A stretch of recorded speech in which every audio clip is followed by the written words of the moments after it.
Hey everyone, welcome back. It's been about a week, maybe even over a week since I've done a video, and I know it's the day before Thanksgiving, and a lot of you are not going to have time to watch this video probably anytime soon. So I don't expect much, but I was prompted to do this video today because of something that I currently do every day.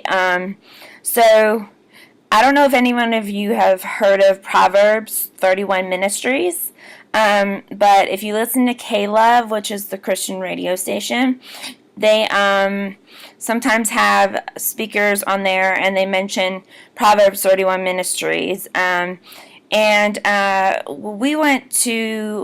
and my mom, we went to the women's conference at our church, and it was led by two speakers who were from Proverbs 31 Ministries, and they were amazing speakers. Really, really spoke to me, and and then we also had the Proverbs 31 Ministries worship team with us, and the worship was amazing. We had a lot of time. We do worship and then a message, worship and a message, and I had a great time at the conference. It really changed my perspective on a lot of things, and so I really came to love Proverbs 31 Ministries. And my mom told me about this app that you can get on your phone. It's called The First Five. And the first five it's supposed to be the first 5 minutes of your day. Now, I'll be honest, sometimes it's not the first 5 minutes of my day because I have to have coffee and everything else like that. But, I usually read it in the morning. And basically in the first five, it pops up when you open the app to a plan that they're doing, like a Bible reading plan. And right now they're doing one that has to do with like the book of James, 1st, 2nd, and 3rd John. And you can also pick other plans. So you go into the app and you click on plans, and there's all these other types of plans that you can pick. And I picked Suffering. It's called Suffering and Sovereignty, and it starts with the book of Job. And I don't know how familiar you guys are with the Bible, but the book of Job is a really great, fascinating book about suffering and loss and how to overcome it and not lose faith in God. I'm actually going to read a part. I'm going to read from my phone what they had to say about today's lesson for that particular plan, and because it does tie into what I want to talk about with what like the next part of my story. I talked about my eating disorder last week and how that affected me, and then I said this week or the next time I was going to talk about how I got from Pennsylvania to North Carolina and what kind of happened in that year and a half, 2 years, and how I got down here and what kind of happened. And so it's all going to tie in together. I'm hopefully going to do this in 20 to 25 minutes, like usual. So I'll start. I guess I'll start off by saying what actually happened during when I first went off to college. I first went off to college to Frostburg State University in Frostburg, Maryland, and it was about 45-minute drive from where my parents' house was and where I grew up. I went there because not a lot of students from my high school were going to go there, so I went there, and plus I liked the campus and everything, and so that's where I ended up going. I ended up,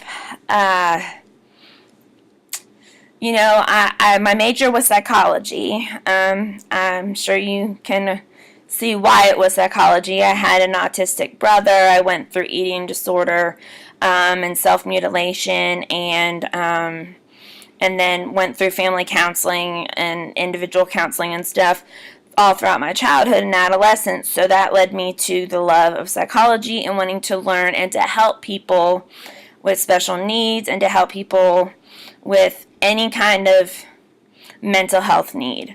So that's why I chose psychology.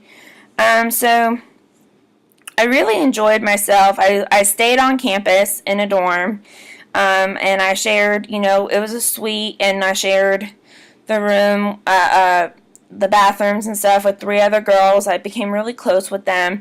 They were my suite mates, so I was enjoying college. I went to my first party in college. It was my 18th birthday. My birthday is in September, and so I didn't turn 18 until I was actually already started my first semester of college. And I went, and they were like, hey, let's go to a frat party. I'm like, what is a frat party? Because I never drank in high school. I never did anything like that. I was a really goody two-shoes. So I didn't even know what they meant by frat. And by frat, they meant fraternity. And by fraternity, let's just say I became very well no, I learned a lot about fraternities because I ended up joining a sorority while I was at Frostburg. And so I got into the whole Greek system. But we went for my 18th birthday, and I went to the frat party, and you pay like $5 to get in, and you get a red Solo cup, and it's like they have kegs of beer, and they make up north what they called jungle juice, and it was basically Kool-Aid with Everclear in it mixed, and it tasted just like Kool-Aid. And so my friends were like, watch out for the jungle juice because it will come up on you like that. And I'm like, okay, I will. And so I got drunk for the first time on my 18th birthday, and I kept my grades up my first semester of college, and in my second and third as well, but I did a lot of partying, Thursday nights, Friday nights, Saturday nights, frat parties, $5, you get in, you get to drink everything you want until they run out, and then you walk home because the frat houses aren't far from campus, and so there's no chance, there's no drinking and driving, there's nothing like that, you're just walking home staggering and stuff.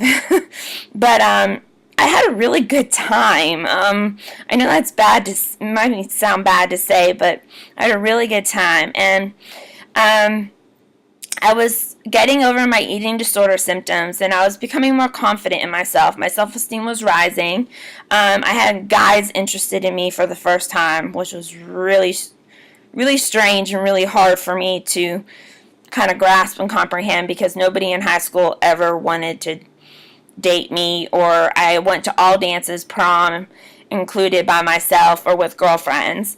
And so guys were interested in me in the first time, and I didn't really know how to react because I was still trying to deal with my own self-esteem issues and stuff with the eating disorder and the cutting.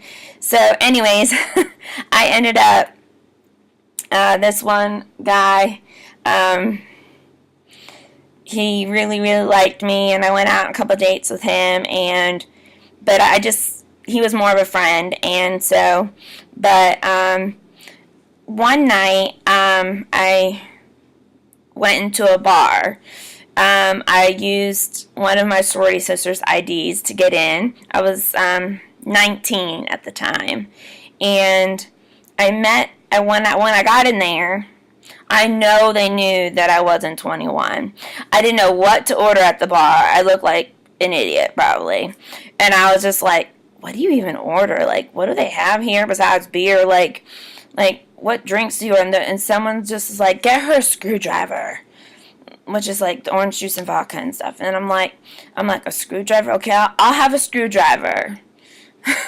And like the bartender's like, you really aren't 21 and don't know. Like, I mean, I knew that everybody knew. But anyways, that night, the reason I'm talking about it is because that night I met a guy named Justin. And he was African American, and he took a liking to me, a huge liking, and I thought he was really cute. So my sorority sisters were like pushing me. They're like, Leah, go dance with him, go dance with him. I'm like, dance? I don't dance. Like, you're talking to me. I don't know. They're just like, just go. So I went and I danced, tried to dance, I think is the correct way to say that. Tried to dance. And so yeah, so I danced, and then he's like, can I have your phone number? And I'm like, okay, sure, yeah. So I gave him my number, and anyways, me and him ended up dating, like going steady, if that even existed anymore, or if that was more back in the day. But we were, I guess you could say, we sort of acted like boyfriend and girlfriend. Well, we went on a lot of dates, and in the summer before I moved down to North Carolina, so this would have been the summer of 2006, me and him were still dating, and he came, our town, my hometown, Somerset, was having a summer fest, and there was there's music and drinking, but there's also good food and cotton candy, and just, it's a really good time to hang out. So I asked my parents if Justin could come up, and so they can meet him, and then if he could stay over at my parents' place, like he sleep on the couch and I sleep upstairs in my bedroom. And remember, a lot of stuff has already happened in my parents' house that has given me nightmares. Like with all the abuse, with the eating disorder, with the cutting, I already don't have very good memories from this house. Well, the memories were about to get worse, because I went to Summerfest with Justin, and I was 19 still, and he was 24, so he was able to drink. And my mom and dad were there and at the Summerfest as well, and they liked Justin, and I was glad for that. And he started drinking, and he drank some beers, I don't know how many, but then I was like, Justin, I really want to go home, I'm tired.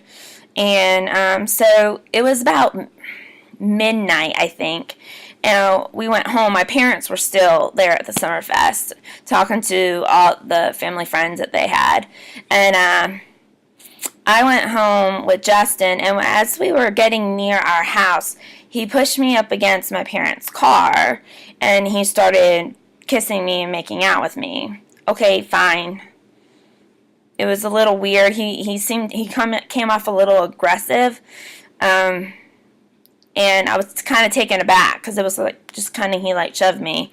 But anyways, I said, okay, let's at least get in the house. Like, I mean, we're outside and it's complete dark outside. So we get in the house, and I'm just like, and I said, I'm gonna go upstairs and get ready for bed. And he's like, okay, I'll stay down here and I'll get ready. Well, we decided to go to sleep, and my parents still not home. One of the worst things that I've ever gone through was about to happen. I was still a virgin, and Justin knew that. And he knew I wanted to wait until marriage to have sex. So, but he had a lot to drink that night, apparently, more than I thought. And the next thing I know, I hear creaking from the stairs, and I hear creaking into my bedroom. He gets into my bed, the bed that I grew up in, and had all these other bad memories around, and he starts taking my clothes off, and he raped me because I was pushing him off. I was saying, no, I don't want to do this. And actually, my parents weren't even home. And I was like, and he was doing this in my parents' house in my bedroom. And I've gone through a lot of therapy to actually talk about it the way I am. But he's just like, oh, come on, it won't hurt, just a little bit. And he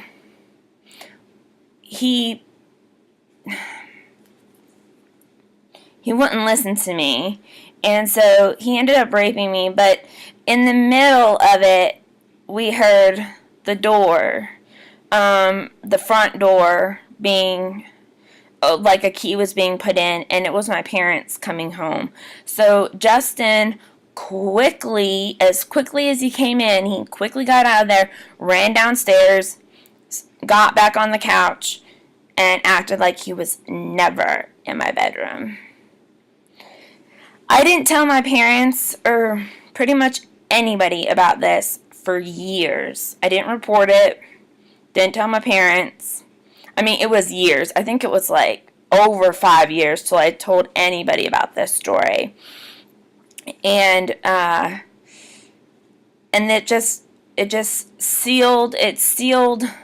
it validated why I wanted to get out of Pennsylvania. So the next morning, I told Justin I never wanted to see him again and to not contact me, and that I was moving to North Carolina in August to go to UNC Greensboro. And that was about almost 500 miles away from where my parents lived. Well, he was like, what? He kept trying to get in contact with me. I blocked him on Instant Messenger. I blocked him everywhere. Facebook wasn't around. Or Facebook was around then, but it was brand new and not a lot of people had it yet. And,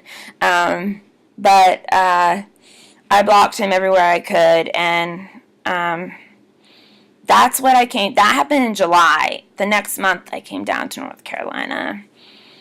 And I'm going to leave what happened during the first couple of weeks when I came down to North Carolina for the next video, because it's a whole story within itself, the first 6 months of me being down here.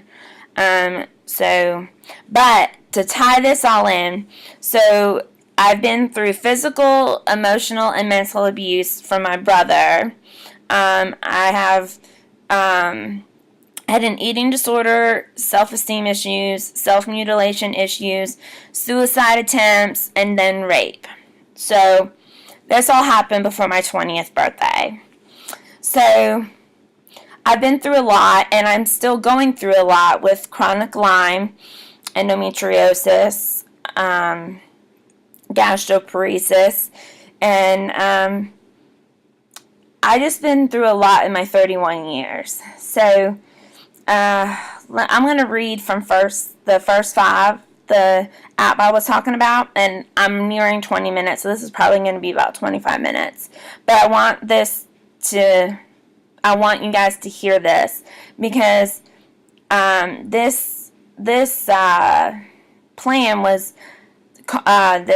plan for today was, I don't have to justify my grief.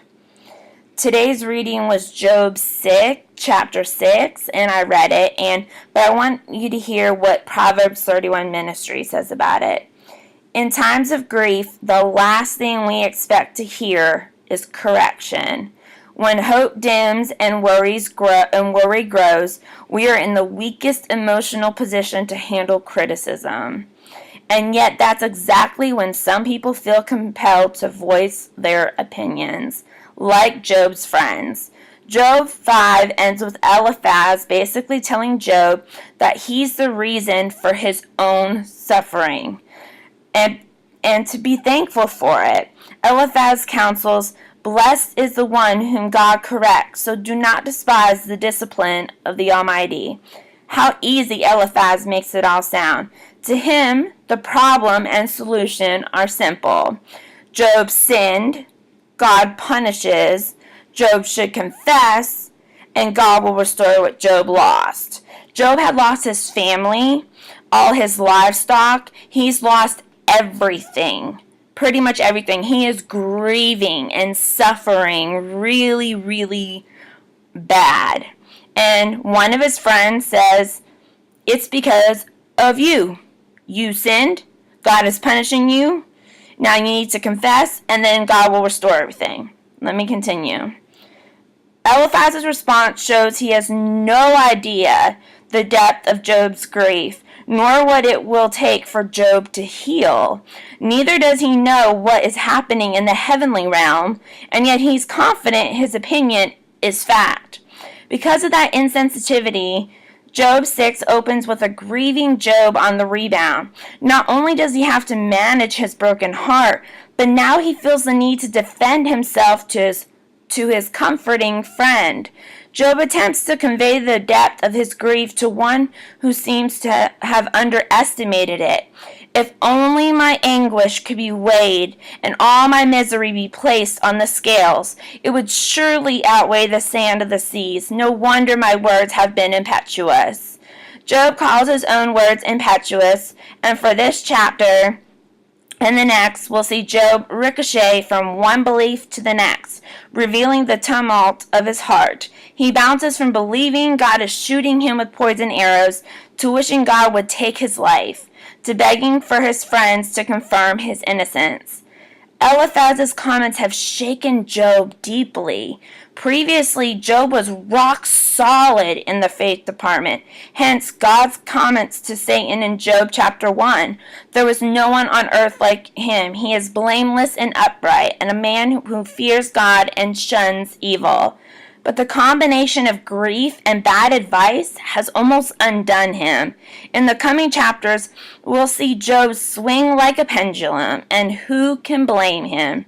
Like most of us, Job was unprepared for what happened to him. Who can ever prepare for that kind of tragedy? Consequently, Job's emotions are battered, and yet we will see that Job eventually settles on the truth of God in his response. The truth that settled Job was not discovered in the dark. Instead, Job was sustained through the dark by the truth he learned in the light. We can learn from Job and apply this to our own lives. There is no way we can fully prepare our hearts for what is to come, but we can ground them in the truth before trouble arrives. We can soak our minds in the truth of God's character, his promises throughout Scripture, and remember our testimonies of his faithfulness.